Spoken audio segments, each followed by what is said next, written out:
रामनगर में रामू नाम का एक लड़का रहता था। उसके पिताजी बहुत अमीर थे। रामू अपने सभी साथियों को अपने पिताजी के लाए हुए खिलौनों को दिखा दिखा कर चिढ़ाता था।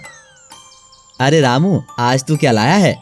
अरे अरे अरे, सब लोग दूर से ही देखो, मेरे हेलीकॉप्टर को छूना मत। हाँ, मेरे पिताजी ने इसे विदेश से मंगवाया है, बहुत महंगा है। अभी उड़ाकर दिखाता हूँ तुम सबको। रामू जैसे ही उस हेलीकॉप्टर को उड़ाने लगता है, वो हेलीकॉप्टर थोड़ी देर उड़ने के बाद एक पेड़ से टकराकर नीचे गिर जाता है और टूट जाता है। ये देखकर सभी बच्चे रामू पर हंसने लगते हैं और उसका मजाक उड़ाने लगते हैं। देखो देखो, रामू का हेलीकॉप्टर टूट गया, नीचे गिर गया। बहुत महंगा है ना।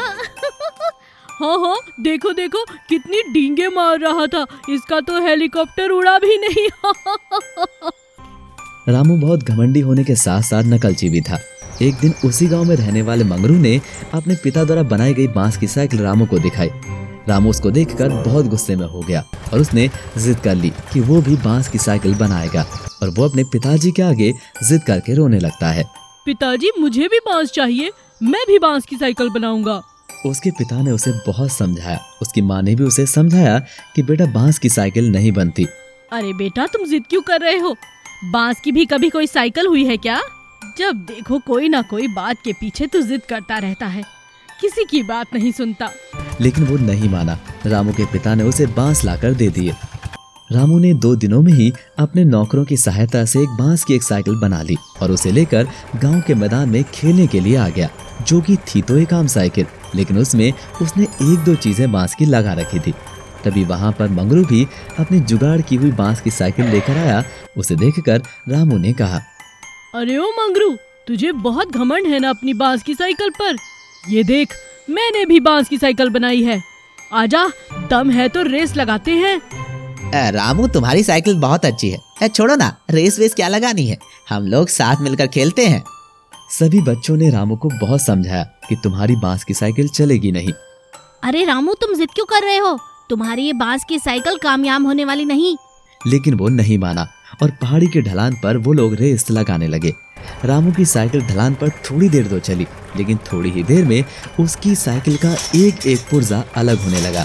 उसका टायर, फ्रेम सब टूटकर बिखर गया और रामू के हाथ में रह गया तो सिर्फ साइकिल का टूटा हुआ हैंडल, जिसके साथ वो ढलान के साथ वाले सूखे कीचड़ में गिर गया। और सभी बच्चे रामू की हालत देखकर हंसते हंसते लोटपोट हो गए। भाई, जिद का अंजाम देख लिया। हाथ में आ गए सारे बांस। लो भाई लो, देखो क्या हो गया अंजाम, देख लो। देखो देखो क्या हालत हो गई है, एक एक बांस निकलकर बाहर आ गया है, साइकिल तो ये बची ही नहीं। रामू का घमंड टूट गया, रामू का घमंड टूट गया। ये कहानी है एक चालाक चिकन वाले की। शोलापुर नाम का एक गांव में शांतनु करके एक सेठ था। उसका एक मुर्गी का बड़ा सा फार्म था। आसपास के गांव को और शहरों को भी वह सप्लाई करता था। उसके पास सूरज करके एक आदमी काम करता था और सब कुछ संभालता था। एक दिन सूरज शांतनु के पास आया। सेठ जी, एक खुशखबरी है, मेरी शादी पक्की हो गई है। मुझे 10 दिन की छुट्टी चाहिए। मेरा जो बचाया हुआ पैसा है 5 लाख, वो भी चाहिए। क्या शादी? पागल तो नहीं हुए? अरे शादी के लिए 10 दिन की छुट्टी चाहिए? 1 दिन ले ले। हाँ? बस मंगलसूत्र पहनाकर आ जाना। और तुम्हारा किधर का 5 लाख है रे? दिमाग ठिकाने पे है कि नहीं? ऐसा मत बोलो सेठ जी, वो सब मेरे कमाए हुए पैसे हैं। कोई छुट्टी और पैसा नहीं मिलेगा। शादी करेगा तो बर्बाद हो जाएगा। चुपचाप काम करना यहाँ, नहीं तो तनख्वाह भी नहीं मिलेगी। अच्छा सुन, कल मेरे एक बड़ा सा क्लाइंट आ रहा है, 10,000 मुर्गियाँ खरीद रहा है, संभाल के मुर्गियाँ देना। सेठ ऐसा बोलकर वहां से चला जाता है। सूरज निराश होकर अपने दोस्तों के साथ दारू पीने के लिए चला जाता है। सूरज सेठ जी की सारी बात उसके दोस्तों को बोलता है। सूरज, मुझे मालूम है कि शांतनु सेठ ऐसा क्यों कर रहा है। उसको शादी से बिल्कुल नफरत है रे, क्योंकि उसकी बीवी उसको हर रोज बहुत बुरी तरह पीटती है। ये 1 नंबर का बेकार आदमी है। बीवी होते हुए भी दूसरी लड़कियों के पास जाता था, इसीलिए रोज उसकी बीवी बहुत मारती है रे। ऐसा क्या? फिर तो उसको मजा चकाना ही पड़ेगा।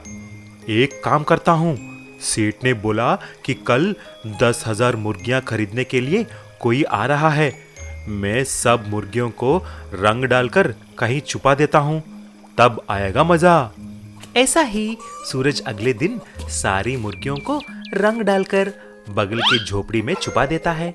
थोड़ी देर के बाद शांतनु उस आदमी के साथ आया जो मुर्गियां खरीदने वाला था।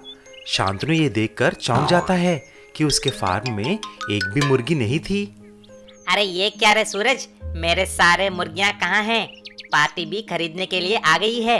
ऊपर से मैंने उनके पास एडवांस भी लिया हुआ है। मुझे कुछ नहीं मालूम सेठ जी, लगता है सारी मुर्गियां उड़ गई हैं। चलो ढूंढते हैं। ये सारी बात सुनकर शहर से आया हुआ आदमी शांतनु को बुरी तरह से पीटकर पूरा पैसा लौटाने के लिए बोलकर वहां से चला जाता है। क्यों सेठ जी, अब आया दिमाग ठिकाने पे? वहां पर देखिए, आपकी मुर्गियां रंग बिरंगी मुर्गियां, मैंने ही उनको छुपाया है। अब तो मेरे पैसे मुझे वापस कर दो। अरे यार, सबक मिल गई मुझे। ये लो तुम्हारे पैसे, और हाँ, शादी करके वापस आ जाना, फिर ऐसा कभी नहीं करूँगा। चोर का जेल से भागना। हरिपुर गांव में सोनू नाम का एक चोर अपनी माँ और बहन के साथ रहता था। उसे चोरी के अलावा और कोई काम नहीं आता था। वो चोर होने के बावजूद भी अपनी माँ और बहन से बहुत प्यार करता था। उसकी माँ और बहन भी उससे बहुत प्यार करते थे। सोनू की माँ हमेशा उसे चोरी करने के लिए टोका करती थी। अरे कमबख्त, ये चोरी का काम बंद कर दे। किसी दिन बहुत बुरा फंसेगा और बहुत पछताएगा। क्या माँ, तुम फिर शुरू हो गई ना? दीदी देखो ना माँ को। माँ, तुम नाराज मत हो, मैं इसे समझाती हूँ। सोनू, इधर आओ मेरे पास। लेकिन सोनू की बहन सुमन उसे हमेशा बचा लिया करती थी।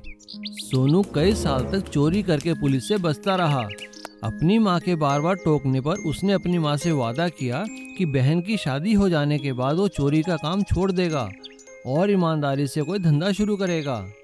लेकिन एक दिन सुनार की दुकान से गहने चुराते हुए जो वो अपनी बहन की शादी के लिए चुरा रहा था, उसे पुलिस ने रंगे हाथ पकड़ लिया और उसे जेल में डाल दिया।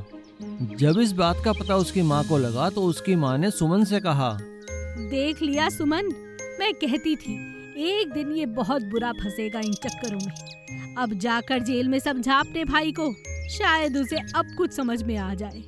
सुमन सोनू से मिलने जेल में जाती है और उसे समझाती है कि वो बुरे काम छोड़ दे।